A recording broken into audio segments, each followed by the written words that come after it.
Herkese hamdolsun, kanalıma videoma hoş geldiniz. Bugün yeni bir videoyla karşınızdayım. Videoyu keçməmişdən və kanalda siz olmaq üçün abunə ola bilərsiniz. Videomu bəyəndinizsə like ata bilərsiniz. Həmçinin Telegram kanalımıza hər birinizi gözləyirəm. Burada səhmlər və kriptovalyutalar haqqında deməli şəxsi analizlərini paylaşır, xəbərlər paylaşır. Gördüyünüz kimi maliyyə hesabatlarını paylaşıram şirkətlərin, həmçinin alış-satış siqnalları və müzakirə qrupunda da bunları müzakirə edirik. Hər birinizi gözləyirəm. Linki şərhlərdə olacaq. Gəlin video keçək. Bugünkü videoda dostlar gümüşün texniki analizini edəcəyik. Həmçinin son vaxtlarda olan gərginliklər fonunda gümüşün necə hərəkət edəcəyi, bazarın quruluşu haqqında danışacağıq və gələcəkdə bizi nə gözləyir bu haqda danışacağıq dostlar.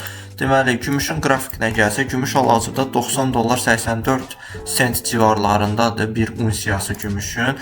Bu günlük qrafikdə baxdığımız üzərinə RSI səviyyəsi yüksək deyil və RSI səviyyəsi alış nöqtəsi var. Yəni daha da yüksəyə qalxacaq qədər yer var RSI-də. RSI o deməkdir ki, əgər məsələn 70-in üzərindədirsə artıq həddən artıq alınmış nöqtədədir, 60-ın üzərindədirsə alınmış nöqtədədir, 50 ilə daha doğrusu 45 ilə 55 arasındaydısa bu orta nöqtədir, yəni nə alınmış nöqtədədir, nə satılmış nöqtədədir. Bu zaman ticarətçilərin alış və yaxud satışda neytral olduğunu göstərir. Aşağıda isə deməli çox satılmış nöqtədədir, 28 ilə 40 arası və 28-dən də aşağısı artıq həddən artıq satılmış nöqtədədir.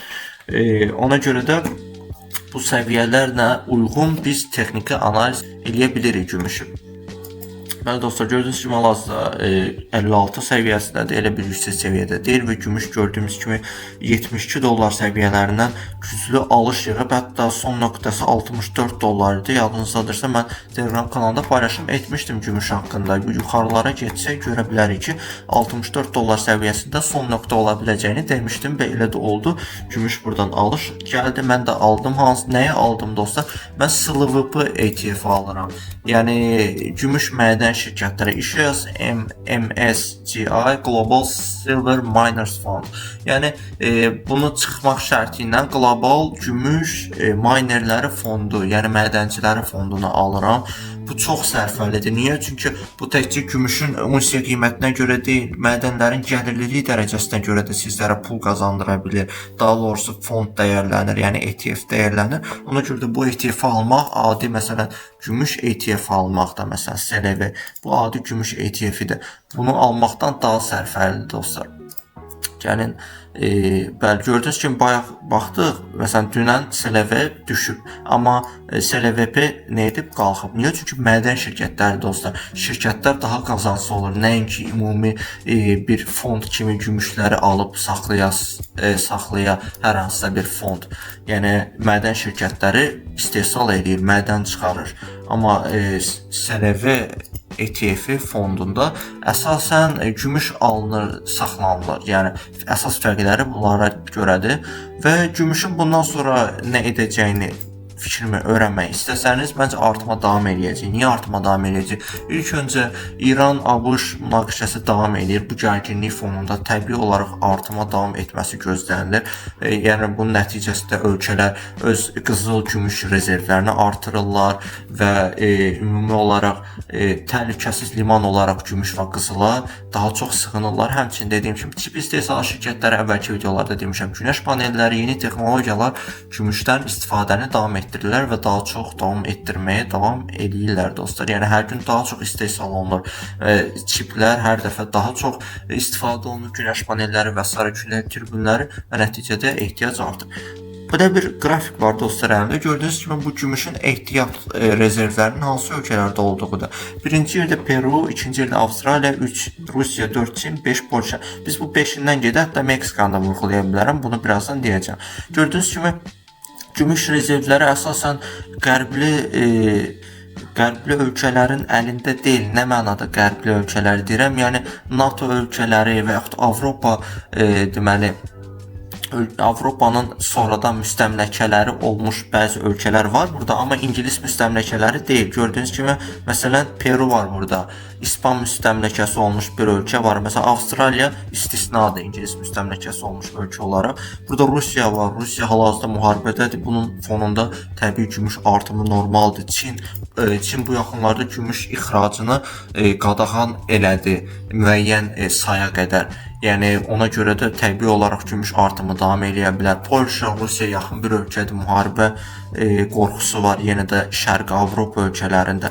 Meksika bu yaxınlarda kartellər, Meksikanı bayaq dedim vurğulayacağam. Kartelləri vurğulamaq istəyirəm çünki bu yaxınlarda bir neçə günün söhbətidir ki, orada kartellərlə hökumət arasında bir mübahisə düşdü, bir münaqişə yaşandı və gördüyünüz kimi dünya gümüş rezervinin 5,9% Meksikadadır.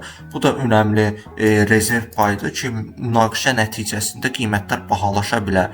Yəni zaten bazara bir qorxu lazımdır alış etmək üçün əmtələri. Əmtələr qorxu ilə bəslənir dostlar. Bunu yadınızda saxlayın. Gördüyünüz kimi platin qalxır, gümüş qalxır, qızıl qalxır, palladium qalxır. Əmtələr yəni gördüyünüz kimi qorxu ilə qidalanırlar və qorxu nəticəsində artıma davam edirlər. Bu münaqişələr nə vaxt ki davam edəcək, yəni biri bitir, o birisi başlayır, o birisi bitir, digəri başlayır. Nəticə itibarilə əmtəə yatırımımız bizim deməli portföyümüzü çox yaxşı şəkildə stabilləyir və hətta artıma səbəb olur. Ona görə də gümüş yatırımı hal-hazırda məntiqlidir. Hal-hazırda məncə 160 dollara qədər müxtəlif şirkətlər arasında hədəfləri var gümüşün. 160 dollara qədər, il sonuna qədər. Çox yaxşı nəticədir. 160 dollar təxmini indiki qiymətdən 70-80% civarı artışdır. Bir illik qiymətin 70-80% civarı artış dostlar investisiya baxımından çox yaxşı bir vəziyyətdir. Düzdür, məsələn mən maliyyə adamı olaraq sizlərə bir ayda 60% qazandıra bilirəm. Belə yəni özümü tərifləmək kimi çıxmasın. Lakin həqiqətən də bizim elə səhmlərimiz olub ki, biz bir aya 60%-dən çox qazanmışıq. Bunu Azərbaycanda eləyən yoxdur ümumiyyətlə, o heç.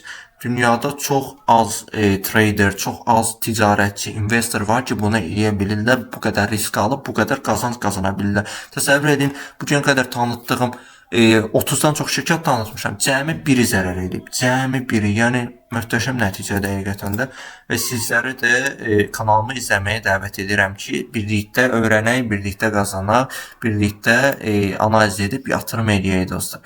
Bugünlük bu qədər. Videomu bəyəndinizsə like edə bilərsiniz. Bugün gümüşdən danışdım, hədəflərindən danışdım, rezervlərindən danışdım və gələcək dəyərləndirmələrindən danışdım. Sağ olun, salamat qalın.